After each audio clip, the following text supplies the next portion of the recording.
Hi there and welcome to Meet the Press Now. I'm Ryan Nobles in Washington as President Trump is set to make an announcement later this hour from Palm Beach, Florida, alongside his Defense Secretary Pete Hegseth, as well as the Secretary of the Navy. The announcement comes as the Trump administration is ratcheting up its pressure campaign against the Maduro regime in Venezuela, seizing oil tankers amid a barrage of lethal strikes against alleged drug boats. The U.S. Coast Guard says it is in active pursuit of another sanctioned oil tanker yesterday off the coast of Venezuela, that according to two U.S. officials. The vessel, known as Bella 1, was placed on the U.S. sanctions list back in June of 2024. It comes a day after DHS Secretary Kristi Noem released this video showing the U.S. Coast Guard apprehending a different oil tanker on Saturday, also off the coast of Venezuela. It was the second tanker the U.S. successfully intercepted this month. Adding to the tensions, the Pentagon has conducted at least 28 strikes on boats the administration says are used to traffic drugs, killing 103 people. It all comes as questions loom over the administration's actual endgame. In an exclusive phone interview with President Trump last week before these latest escalations, NBC's Kristen Welker asked the president if he ruled out the possibility that this could lead to war. The president initially said, "I don't discuss it." But when pressed further, he said, quote, "I don't rule it out. No." And on the question of whether he wants to see Venezuela's leader, Nicolas Maduro, out of power, if that was the ultimate goal, the president said, quote, "He knows what I want." Lawmakers within the president's party, however, appear divided on whether the U.S. should be pursuing regime change. Take a listen. I support the idea of standing up to Maduro, and I want him to go. I am all in the camp for regime change. He is not the recognized leader of Venezuela. We've supported the opposition leaders, the past two opposition leaders in Venezuela. And would you support it with President arms? Biden did that. With American arms and boots? Arms is a different issue. That's a very different issue on that case. If you break it, you buy it. Joining me now is NBC News senior White House correspondent Garrett Haake and NBC News senior Homeland Security correspondent Julia Ainsley. So, Julia, what is the latest when it comes to this third vessel? What is the Department of Homeland Security saying about these operations? So this vessel is known as Bella 1, and they're saying that it was flying a false flag, which means it might have been carrying the flag of another country to disguise the fact that this is a sanctioned vessel. Now, in some cases, we've heard about sanctioned oil. This vessel itself was sanctioned, and it was sanctioned in 2024 under the Biden administration because of a connection they saw between this particular vessel and someone who was a financial backer of the Houthi rebel group. And so Secretary Noem, in her post over the weekend talking about this operation, said that they were going after oil that had been sanctioned to keep them from funding narco-terrorists. Of course, this is a tangent to the original mission that we saw there to go after boats carrying narcotics, which the administration said was done to take strikes on those boats in order to save American lives, presumably if those drugs had led to American overdoses. Now they're going after oil, which of course is Venezuela's top export. So if they continue to do this and ramp up pressure, that really could be devastating to Venezuela's economy. So, Garrett, what are we hearing from White House officials when it comes to these escalations off the coast of Venezuela? Ryan, candidly, almost nothing. And it is an interesting development here that you've got a little bit of mission creep from the White House after what started as these strikes against drug boats, now involving seizures of far larger vessels. And the president has kind of taken this out of his big sort of set piece remarks recently. It wasn't a big part of his speech to the nation, barely a passing mention last week. It wasn't a part of his rally on Friday night, and his administration has done relatively little to bring the American people along as we've moved from the strikes on small boats to the seizures of large vessels. So I'll be watching his remarks today very closely to see if he makes the case for why this is in America's interest. And Julia, let's expand a little bit on about what you were talking about before, about the authority that the U.S. government has when it comes to seizing these vessels. One, it's a sanctioned tanker, but is it carrying sanctioned oil? I mean, is there a distinction between the two? Well, so for the second interdiction that we saw, the one that came on Saturday where they were able to successfully interdict, that was sanctioned oil. And in that case, a federal judge had signed off saying that there could be, at least as far as he was concerned, authority for the Coast Guard to go in and make these interdictions. We're seeing these rather striking videos of people from the Coast Guard dropping onto these vessels. That is part of the Coast Guard's job, at least as far as American law is concerned. But of course, maritime law and international laws could come up with a different ending conclusion on whether or not it is legal to do so. And then the question would also become, what about the vessel, especially because these vessels don't necessarily just operate for one country. They can be going between many different countries. And of course, sometimes most of the oil coming from Venezuela is bound for China in this case, although there have been times where some of this oil has gone to Iran. And so a lot of complicating factors here. But at the end of the day, we're really waiting, and I think Garrett's hitting on this as well, to have the White House explain to the American people what's going on here and why is it necessary, because it's a different argument when you're talking about oil versus drugs. And could it mean that these are going to escalate, that we're going to see it more often? And does the Coast Guard have the capacity to do this on a regular basis? Well, I mean, the Coast Guard's chief mission is to save American lives at sea and interdict drugs that might be coming into the United States, and in some cases interdict immigrants on boats who might be coming in. And they do enforce U.S. law at sea. That is part of their mission. But I think there's a question about their resources being stretched here and whether or not, especially as these regions or the spheres in which they're operating continue to get further and further from the United States, exactly as Garrett said, are they getting into some kind of mission creep here? And Garrett, what is the end game here, right? It seems as though the administration has a different explanation. Sometimes it's drugs, sometimes it's oil, sometimes it's regime change. Have they really offered any clarity there? They haven't, Ryan, and all signs point towards it being regime change due to the way that the administration has linked all of these things. They argue that Nicolas Maduro is both head of one of the drug cartels here and also using the oil revenue that Venezuela has to support these narco-terrorist efforts. They put a bounty on Maduro. None of that suggests a scenario in which Maduro could continue leading that country. When the president has been asked that question, he gives these kind of vague non-answers like Maduro knows what I want or he knows what I want to see from him. So the administration has tried to create a posture of almost a strategic ambiguity around what their real goals are here. But none of these actions provide for a stable Venezuelan economy or suggest that there's some negotiated way out of this for the Venezuelan regime. And Garrett, we do know the president is expected to speak later this hour. What should we expect from that?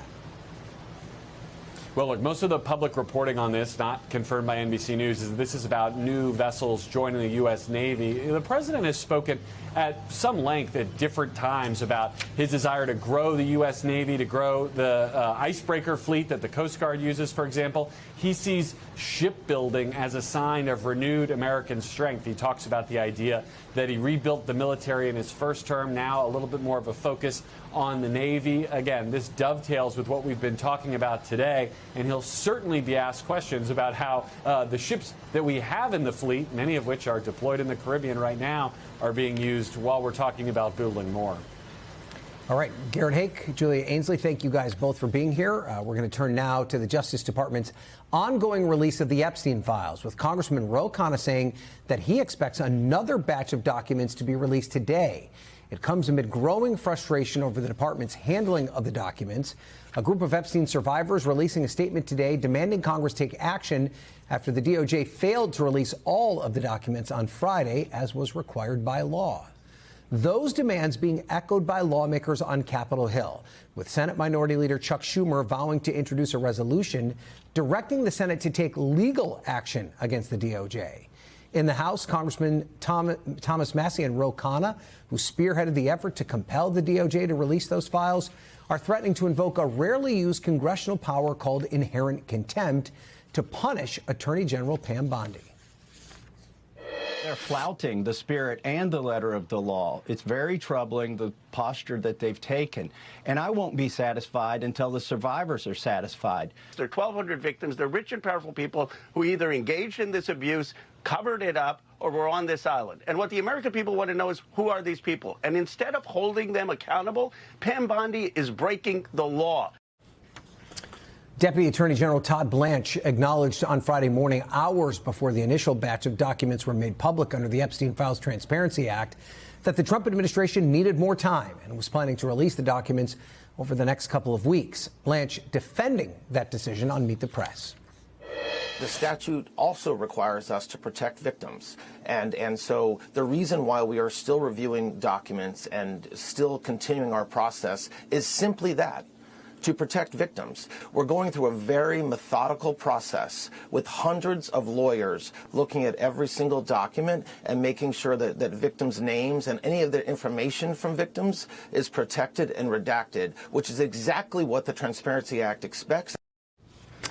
Meanwhile, a spokesperson for Bill Clinton is now demanding the DOJ release any material related to the former president, claiming that a failure to do so would confirm that the Justice Department's actions are, quote, not about transparency, but about insinuation.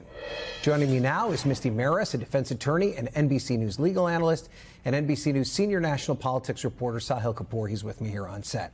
So, Sahil, let's talk about what's going on here in both chambers of Congress. First, what would Chuck Schumer's resolution really accomplish in the Senate? Well, fundamentally, Schumer is trying to keep the heat on the DOJ. He's promising to force a vote, or at least try to force a vote in the Senate to begin legal action against the DOJ for what he calls a blatant disregard for the law being the Epstein Files Transparency Act. He's echoing claims made by the authors of the law, Ro Khanna and Tom Massey, about the partial release of the files when the law requires complete release, and the heavy redactions when the law is very specific about the limited grounds for withholdings that the DOJ is allowed to do. There was, of course, the 119-page grand jury document, which was just black ink, entirely redacted. There was a backlash over that, a photo involving President Trump that was posted, then taken down, then reposted, when the law again says there's no basis for withholding to try to protect a public figure from reputational harm or embarrassment. So this is Schumer's way of saying he's not happy, the Democrats are not happy, the authors of the law are not happy, the Epstein survivors are not happy, and there's a lot more for the DOJ to do. But then we've got Massey and Khanna, they're on the other side. They're threatening to hold Attorney General Pam Bondi in inherent contempt. How would they go about doing that? And wouldn't they need some buy-in from a wider range of Republicans? Yeah, they would need a vote of the House of Representatives. So let's talk about inherent contempt for 1 second. This power dates back to the mid-1800s. It's almost never been used. It's been dormant for about a century. And it says Congress can be a self-enforcer, of its own authorities. Essentially, what they would have to do here, if they go after Attorney General Bondi, is have the sergeant at arms show up at the DOJ and try to arrest her, put her in handcuffs when she has security details.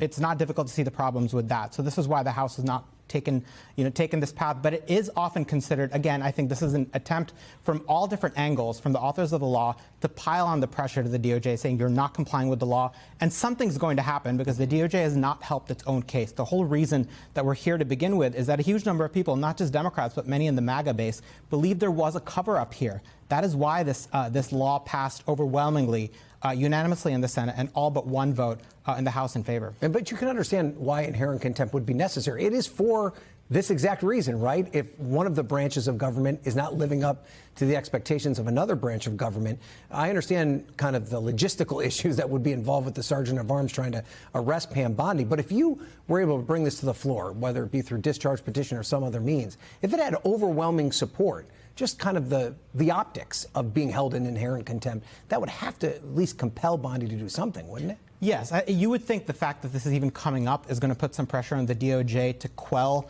those who are supporting it. I think at minimum, Attorney General Bondi is going to have to convince Speaker Johnson and Majority Leader Thune that they are trying to enforce the law in good faith. Ultimately, that's what they need to do. And these two want to give them the benefit of the doubt.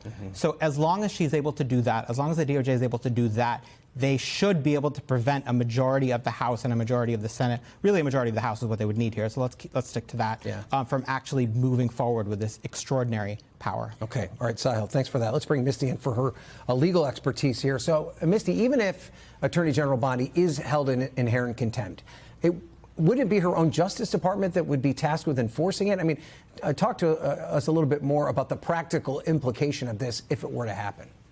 Yeah, so this is the problem with the law and its actual enforcement, is that ultimately you end up back with the DOJ. So in general, if there were noncompliance, there would be the ability to seek criminal contempt. There would be the ability to go to court and file a civil action. And while those are still doors that are open, ultimately it would be the Department of Justice who would be moving in when it comes to enforcement. So they're obviously not going to prosecute themselves. So this is the issue where you have this law, but when it comes to actual enforcement, there aren't teeth. And that's why you see these alternatives like inherent contempt that are within Congress being something that's pursued in order to, as a remedy to cure these defects with this production.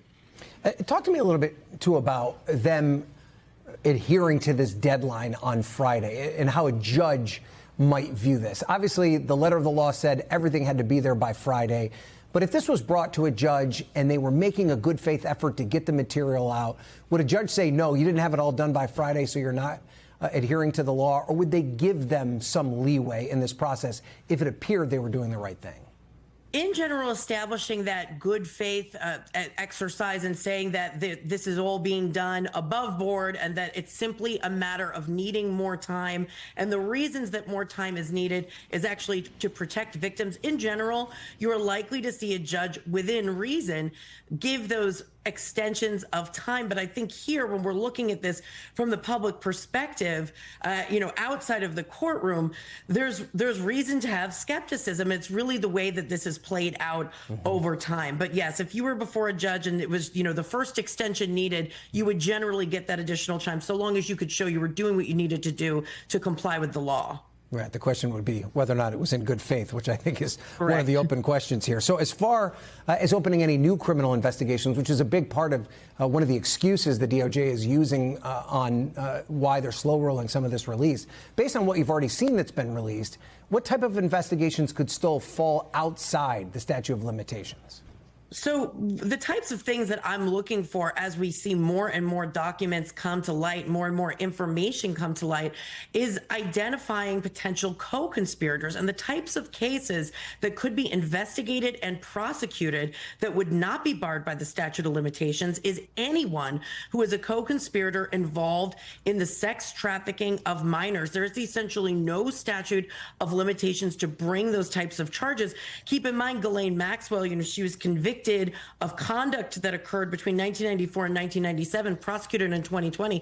This was one of the appellate issues. She tried to get her conviction overturned on statute of limitations grounds. Court of Appeals said no. So that is something that certainly is open to the extent that there's evidence of those who were involved in any aspect of Jeffrey Epstein's ring that could be subject to prosecution. And Misty, I want to play for you something from Todd Blanche's interview with Kristen yesterday about Ghislaine Maxwell being moved to a prison camp. I feel like it hasn't gotten enough attention. Take a listen to this. Why was she moved just days after you interviewed her, Mr. Blanche?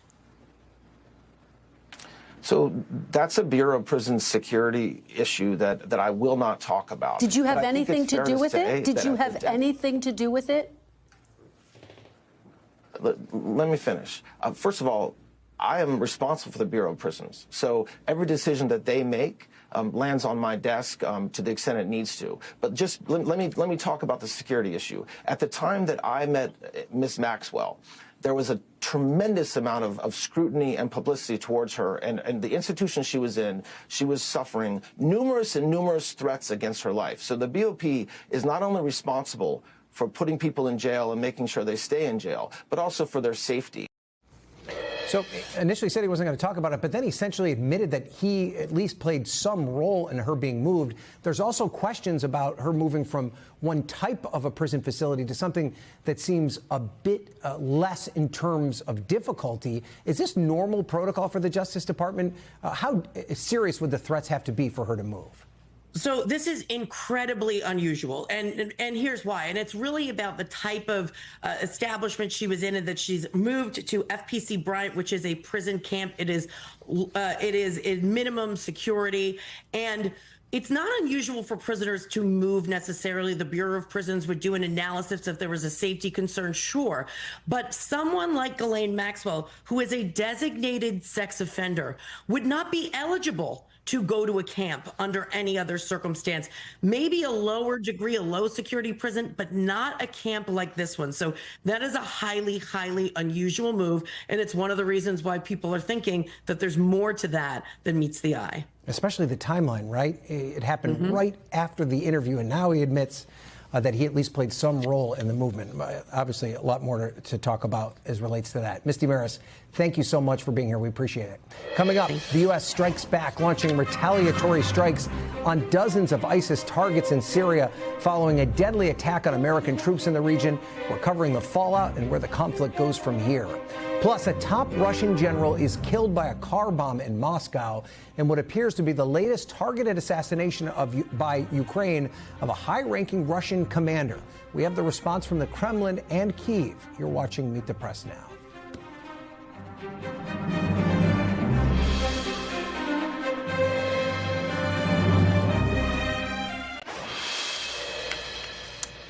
Welcome back. It was a whirlwind weekend for President Trump's foreign policy agenda. We already mentioned that escalation between the U.S. and Venezuela, but we're also tracking developments both in the Middle East as well as the administration's ongoing but slow-moving talks to end the war in Ukraine. Starting in Syria, with the U.S. military launching strikes against ISIS infrastructure and weapons sites on Friday in retaliation for an attack earlier this month that killed 2 U.S. soldiers and a contractor. In a post on social media, Defense Secretary Pete Hegseth said, quote, "This is not the beginning of a war. It is a declaration of vengeance." Meanwhile, in Moscow, a Russian general was killed after a bomb exploded under his car. Russian investigators say they are looking into whether Ukraine's intelligence service was involved in the attack. Ukrainian officials have yet to comment. This comes after U.S. Special Envoy Steve Witkoff spent the weekend in Miami meeting separately with Russian and Ukrainian officials. Joining me now is NBC News intelligence reporter Dan DeLuce. Dan, let's first start with these U.S. strikes on ISIS targets in Syria.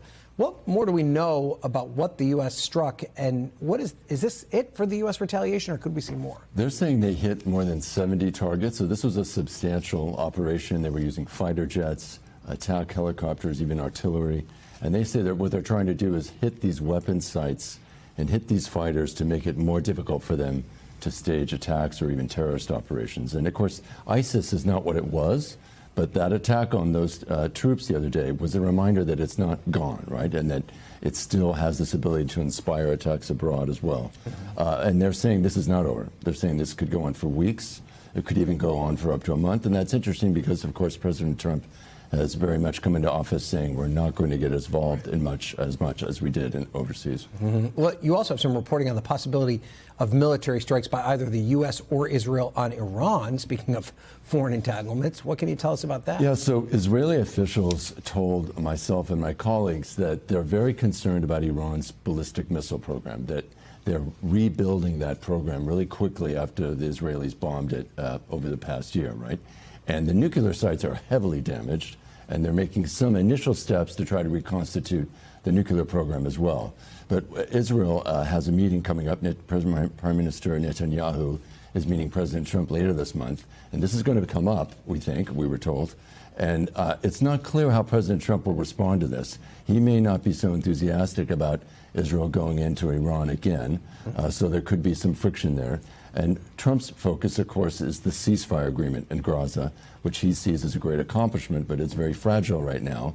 And he may be focusing more on that when he talks to Netanyahu. Mm-hmm. And then finally on Ukraine, we reported about Special Envoy Witkoff meeting with both Russian and Ukrainian officials over the weekend. Are we any closer to a deal there? I think we should be cautious making any big forecasts. A lot of positive statements were made. Witkoff said those were productive talks. You had the Ukrainian President Zelensky saying that they really had a solid basis now. This was quite positive. But he also said there are still issues that the Ukrainians and the Russians still aren't ready to compromise on. And I would remind everyone that despite all this positive talk, there is no sign from Russia thus far that they're ready to make major concessions. Mm-hmm. And you had a pretty strident response when our colleague Keir asked him at his press conference in Moscow what his attitude was the war. And he said, you know, we're not basically compromising. And if Ukraine doesn't capitulate to their demands, it's over. Okay. Dan DeLuce, thanks so much. Up next, the latest major midterm shakeup as a one-time rising star in the Republican Party announces she's dropping her bid for New York governor and leaving Congress as Republicans brace for more retirement announcements over the holidays. You're watching Meet the Press Now.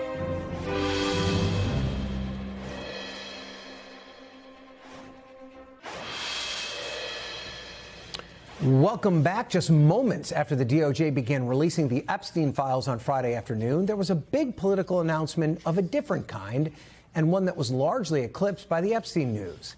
An unexpected shakeup in New York's Republican primary for governor, with New York Representative Elise Stefanik announcing that she was dropping out of the race and retiring from Congress. Stefanik, who was once a rising star in the party and a member of House Republican leadership, saying in a statement, quote, "It is not an effective use of our time or your generous resources to spend the first half of the next year in an unnecessary and protracted Republican primary." Her departure seemingly clears the way for Nassau County Executive Bruce Blakeman to be the Republican nominee. President Trump quickly endorsed Blakeman in the wake of Stefanik's exit, calling him, quote, "MAGA all the way." Joining me now is our panel, former Missouri State Representative Don Calloway. He's now a Democratic strategist, and former Florida Congressman Carlos Curbelo. He is an NBC News political analyst. So, Carlos, let's start with you. I know you know Congresswoman Stefanik. You served with her. She's leaving the race and Congress. It was all announced just as our attention was on the Justice Department and the Epstein files last week. What do you make of this timing?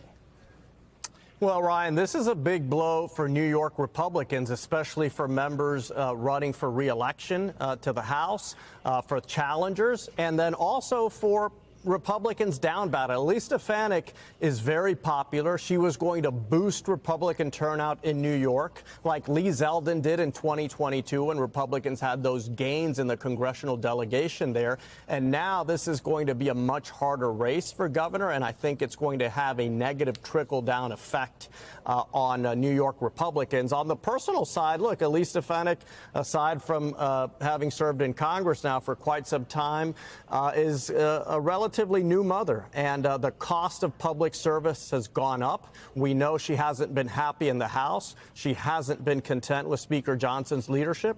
So she made this personal decision, and I think it's the best decision for her and her family.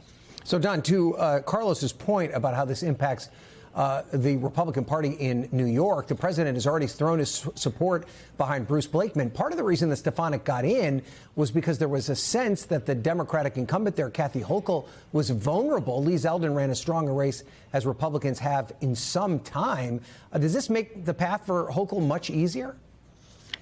Oh, it absolutely does. Listen, anybody who carries that MAGA flag will come with some immediate vulnerabilities that they're going to have to address, particularly in a state like New York, in which, yes, a Republican can absolutely be competitive. We've seen folks like Representative Zeldin and other Republican nominees be competitive in those statewide races for Senate and governor over the years in New York State. You've got upstate Albany. You've got some extraordinarily rural areas. It's not just New York City. But you have to be competitive in New York City, and it's going to be very, very difficult for a guy who's carrying the MAGA flag, particularly if the president gets out there and campaigns for him aggressively. It's going to be very, very difficult for someone like that to beat Kathy Hochul, who is not the most liberal governor in the United States and who effectively has not done a poor job, has not done a poor job as governor. So, Carlos, I'm from New York. I grew up in upstate New York. I know exactly what Don's talking about. It's much different than New York City. But that's also part of the problem for Republicans, isn't it? The way for a Republican to win would be someone that's a bit more moderate, that could appeal perhaps to more right-leaning Democrats or independent Democrats. But in order to win a Republican primary and really bring out the base Republican vote, you've got to be all in on Donald Trump. Is that why it's so hard for Republicans to win in a blue state like New York? It's a tough balancing act, Ryan, and we know there's a big difference between the New York Giants and the Buffalo Bills, right? I know what you're talking about. But Elise Stefanik is a candidate who maybe could have pulled that off. Elise Stefanik, of course, has all the MAGA credentials, but she also had somewhat of a centrist voting record in Congress, especially at the beginning when I served with her. So she's one of the Republicans that I think could have pulled off that difficult balancing act that a lot of Republicans need to pull off. And again, even if she hadn't won, I think she would have helped Republicans down ballot. We know that in places like Long Island, which has become a battleground within the state of New York, Lee Zeldin was critical to helping a lot of those Republicans in that area get elected. I think Stefanik would have done the same. Now, that's going to be a lot harder. Yeah, Carlos, the biggest difference between the Buffalo Bills and the New York Giants is that the Buffalo Bills actually play in New York State, which the New York Giants do not. That's a fair point. But, Don, to expand on Carlos's point here, wasn't that also part of the problem for Elise Stefanik, is that she had somewhat of an authenticity problem? She started out as somewhat of a moderate Republican, tried to appeal to the middle of the country, but then went all in on Donald Trump and became a MAGA warrior, and no one could really tell where her true loyalties lied? Well, I think she did what all Republicans did in the era of MAGA. I mean, they all went all in with Donald Trump, particularly a member of House leadership. You have to remember that Elise Stefanik rose through the ranks of House rank and file extremely quickly. She was one of the younger members of the House, and she got to leadership in an extraordinarily quick time for a young person and a young woman at that. So I think that at the time when Donald Trump had a chokehold on the Republican Party, particularly in the House, she fell in line. I don't know if that created an authenticity problem, but it certainly created a MAGA problem that she would have had to face in the general had she made it there. The challenge is that Donald Trump really doesn't have loyalty to anyone. So when you see the lengths that she went to at her own personal sacrifice, and he didn't even endorse her, right? He still went with the Nassau County executive who has nowhere near the political experience or national visibility that Elise Stefanik did. And now that we've started to see other MAGA members, other Republican members of the House and Senate peel off from MAGA Nation, it's going to be interesting to watch the tide shift over the course of the next 8 years. And unfortunately, Elise Stefanik appears her political career was something of a victim of that. Yeah, to that point, Carlos, it's not just that she decided not to run for governor, but she seems to be getting out of politics for good, or at least for now, by not running for re-election. What do you make of the amount of people, particularly in the Republican Party, Republican women in particular, Stefanik being one, Marjorie Taylor Greene being another, that have decided they just are done with this? They do not want to be in Congress anymore. Ryan, my understanding is all the retirements we've read about already, there are many more in the pipeline. Again, it is a difficult time to serve. We know that this administration has not deferred to Congress on many issues. A lot of members are quietly frustrated about that. Most members aren't like Marjorie Taylor Greene, where they're going to declare war and make it a big public spat. But there's a lot of frustration in Congress. And at the end of the day, I know it's hard to think about this because we view these people as leaders, as people who are in the political game. But these are human beings. And when the cost of public service gets too expensive, too high, people get out. I definitely think that's one of the factors that led to Elise Stefanik's decision. There's a lot of frustration, particularly in the House, with House leadership. So I think we're going to be talking about a lot more people heading for the exits here in the coming weeks. And Don, less than a minute. Can Democrats take advantage of this? And do they have a different problem in that now they're seeing even more competitive Democratic primaries with candidates that are further to the left? I don't think we'll see it in that fashion. Perhaps you'll see some challenges statewide, such as a Chuck Schumer, who's probably vulnerable to the left, but I don't see that being the national pattern. I do want to focus on something that Representative Curbelo said, which is there are extraordinary financial opportunities. I'm not saying that Elise Stefanik is leaving to pursue them, but we should note that there are extraordinary financial opportunities in a post-political life, particularly for someone who's a member of House leadership and as visible as Elise Stefanik has been. And, once you get that congressional pension locked in, a la Marjorie Taylor Greene, and you see that you have probably capped your potential as a member of Congress, then go make your money. And that's unfortunately, not fortunately or unfortunately, but that is a practical reality of what goes into these people's decision-making process as well.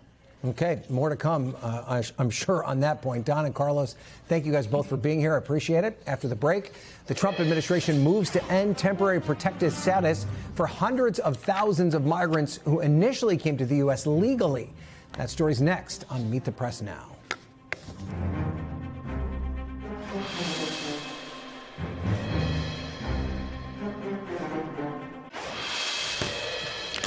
Welcome back. As part of the Trump administration's immigration crackdown, the Department of Homeland Security is revoking temporary protected status, known as TPS, for hundreds of thousands of migrants who came to the U.S. legally.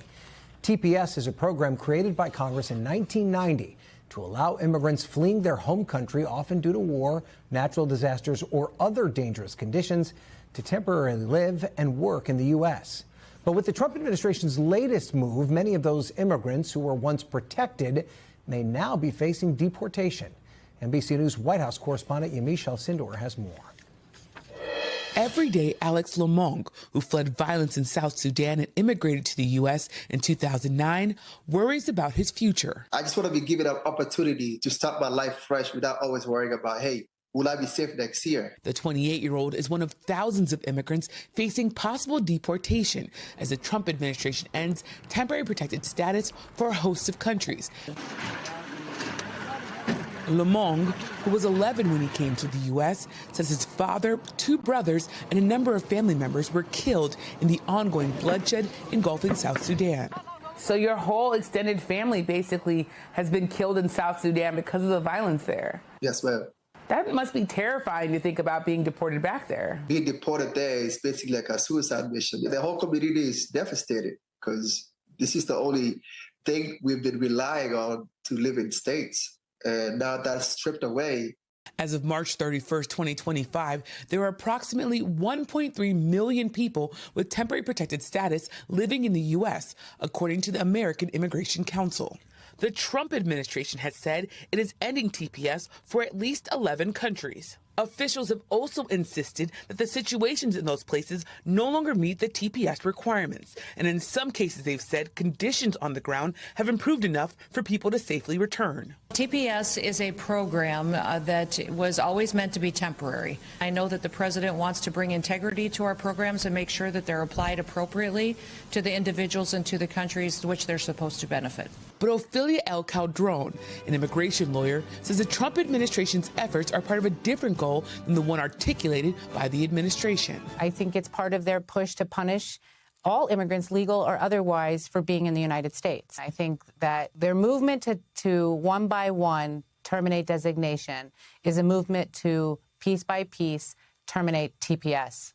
Period. There have been at least a half a dozen lawsuits seeking to push back on President Trump's efforts to end TPS, with varying results. Anybody, actually, who has TPS should seek legal counsel so that they can figure out if there's something that can be done. NBC News asked the Department of Homeland Security for comment on this story and about what recourse it offers people whose TPS is ending. But we didn't hear back. In October, the Supreme Court allowed the Trump administration to revoke temporary legal status for up to 600,000 Venezuelan immigrants. Maria Sidman, who ran a medical lab in Venezuela, is worried about being forced back there. She says local political actors began threatening her for not supporting Venezuelan President Nicolas Maduro. We was forced to leave Venezuela. It's not like my decision. I was forced. Now, her TPS has expired and her asylum request is still pending. Like Lamong, she says she isn't sure what she will do. The government of Venezuela have been broken so many human rights. I don't understand why you want to send us back. The situation in Venezuela doesn't change.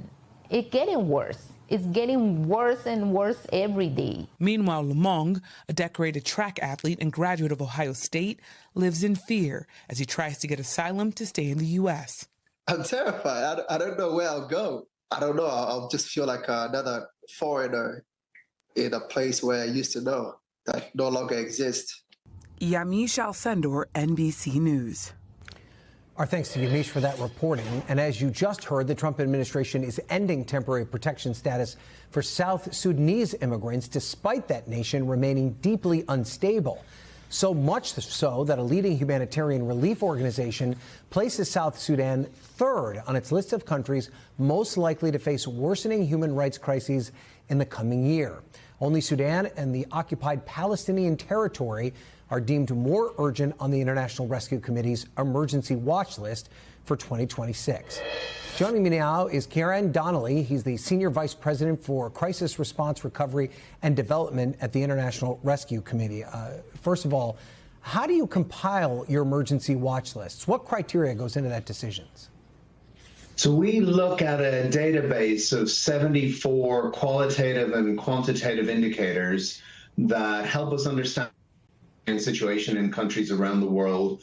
And then we complement that with analysis and information coming from the IRC's own staff. We have thousands of staff in over 35 countries around the world. That helps us come up with a list of the 20 countries that are most at risk of deterioration in terms of the humanitarian situation over the coming year.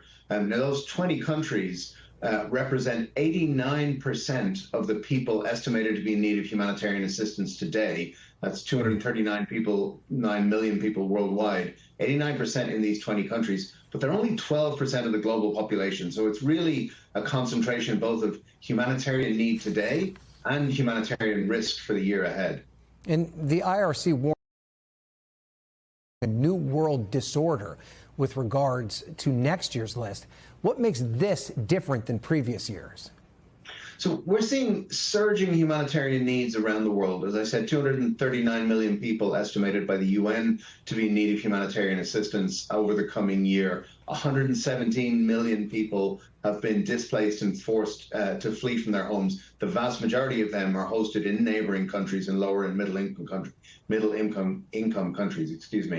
Well, what we're seeing around the world are three trends that are contributing to prolonging and extending this level of humanitarian need and the underlying conflict. The first is an unraveling of global cooperation. So not only have we seen dramatic cuts to foreign aid over the past year, 83% of US foreign aid programs have been cut. Other donors have also slashed humanitarian budgets. But we're seeing countries increasingly using their veto at the UN Security Council to prevent and hinder conflict resolution, conflict prevention. Secondly, we're seeing an increased duration and complexity of conflicts and an increasing level of conflicts perpetuated because of economic incentives, countries that are involved in wars in order to facilitate trade, in order to generate revenue. We see that in the gold trade in Sudan. We see that in Eastern Congo, in other places.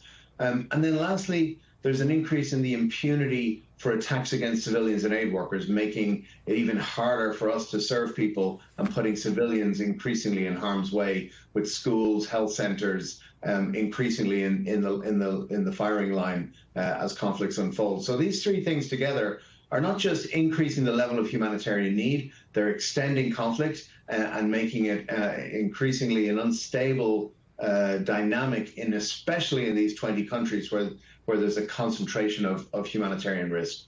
It's so complicated, but what could be done that could alleviate your concerns? So we set out in the watch list, which is available on our website on rescue.org, a detailed set of recommendations, but essentially it involves empowering and resourcing conflict prevention and mitigation efforts. It involves supporting foreign aid and reforms to foreign aid so that the most effective solutions can be deployed to meet the needs of people around the world. And it involves standing up for humanitarian law and the rights of civilians and the rights of aid workers working in dangerous conflict zones around the world. These are all essentially simple, but profoundly challenging in today's political environment. Okay, Kieran Donald, an eye-opening report, sir. Thank you so much for joining us. We appreciate it. Still to come, finding common ground on the 2028 primary calendar. A pair of bipartisan political insiders coming together to make their home state the first in the nation primary state. Stay with us on Meet the Press Now.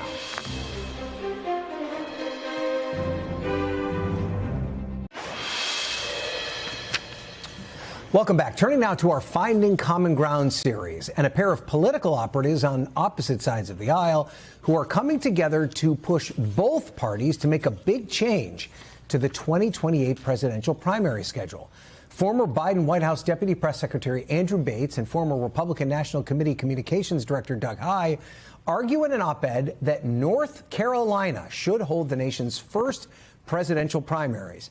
Writing in part, the entire country would benefit from hearing from the perspective of voters in a diverse swing state representing the largest region in the country. And joining me now are the two North Carolinians behind that op-ed, Andrew Bates and Doug Heye. Doug, I think kind of wearing Carolina blue. I think a version of it. As you guys both point out, North Carolina, it's a swing state. Donald Trump won it. So did the Democratic Governor Josh Stein in 2024. Doug, I'll start with you. Why is it a good reason to start voting there?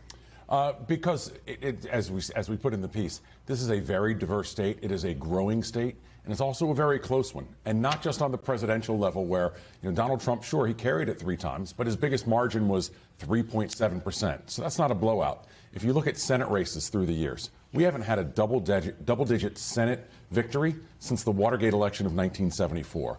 and our Senate races and our gubernatorial races seem to go back and forth quite a bit between R&D, and they're always close. And you both reference, Andrew, the Tar Heel states' purple credentials, their demographics. Those are things that you can do that can change over year to year. Why do you think a primary move should be permanent, or should it be permanent, or should the parties be always reevaluating this every election cycle? Well, like you and Doug were talking about, almost every recent election in North Carolina has been close, and it has been contested. I was there in 2016 as the communications director for Hillary Clinton's campaign, where we fought hard to win it. Barack Obama won it in 2008. And this is a state that both parties are going to continue fighting hard for up and down the ballot. And I also think that it's important to take note that the South is by far the biggest region in the country. 1 in 3 Americans live in the South. And as Democrats work to make ourselves more competitive, I think that it would be very beneficial for us to hear that perspective from Southern voters in a large, diverse swing state out of the gate as our presidential candidates start trying to make their case. Andrew, your pitch does come after the DNC voted to start voting for Democrats in the other Carolina in 2024. That led to some scheduling drama with New Hampshire. Obviously, the state thinks it matters, but do voters care that much about this primary process? I think that this has more to do with us caring about hearing from voters in a new way, because like you were talking about, Iowa and New Hampshire have gone first for a long time. And I don't know many Americans who think it is fair to the rest of the country for that to be permanent. I think that it would make sense to take into account, where do most Americans live? The South is by far the biggest region. And as Democrats, we have a lot of repairing to do of our relationships with voters who we need to win in swing states like North Carolina. So I think it would say a lot if we showed that we wanted to listen to them, to hear from them, and to figure out, right as our contests start, what does it take to earn their support. Doug, who's this a harder sell for? Your Republicans or Andrew's Democrats, especially considering that the former RNC chair is an active Senate candidate there now? Well, Ryan, I think the Republicans are set in stone. And I love the Iowa caucus. I ran communications for it in 2012. But Iowa's not going to be in play. And if we look at Senate races, gubernatorial races, Iowa's not really in play. New Hampshire a little bit. But North Carolina, always in play. And regardless of whether Republicans or Democrats do this, it's good for both parties, because you develop that farm team mentality where you're developing political talent on the grassroots level in counties and throughout the state. So many people come from Iowa and New Hampshire who have very big political careers. I want to grow that talent in North Carolina. Okay, well, I've got both of you here, a Republican operative and a Democratic operative. Obviously, you've come together on this issue. But let me start with you, Doug. Are there other areas that Republicans and Democrats should be working together on? Can you think of something that is an issue that you can find common ground on in 2026 and beyond? Well, I start with where President Trump had enormous success on a bipartisan basis in his first term, and that was criminal justice reform. And I think you can be for common sense criminal justice reform for nonviolent offenders without saying that you're weak on crime and so forth. Donald Trump did very well on that. He doesn't really talk about it anymore. He tries to hide from some of that. I think there's a good opportunity to continue trying to do that kind of work. Andrew, what about you? What's an issue you think that Democrats could find common ground with Republicans on? Criminal justice reform being one, but are there others? I agree with Doug about criminal justice reform. Another one is monopolies and mega mergers, because there is a lot of concern in this country among people from all kinds of political points of view about how these companies that keep consolidating and eliminating competition are gaining more and more power over consumers and able to charge them in a lot of cases whatever they want. I know this is salient because of the conversation about Netflix and Paramount, but I think that there are a lot of folks, Democrats and Republicans, who want to hear from their leaders that they have the guts to take on some of these extremely powerful companies, especially when affordability is what Americans care about the most. Okay, and what about, are we both Tar Heels here, Andrew? I know Doug's allegiance in North Carolina, but where does yours lie? I went to NC State. I'm a proud member of the Wolf Pack. A member of the Wolf Pack. All right. Well, listen, it's good to see that you have those allegiances, but you also can come together on an issue like this. I appreciate it. We can come together on hating Duke as well. That's right. That's also a common ground. Okay, Andrew Bates, Doug Hyde, thank you guys both for being here. Have a terrific holiday. I appreciate you being here on a holiday week. Thank you. And we'll be back tomorrow with more Meet the Press Now. Thank you so much for joining me. There's more news ahead right now on NBC News Now.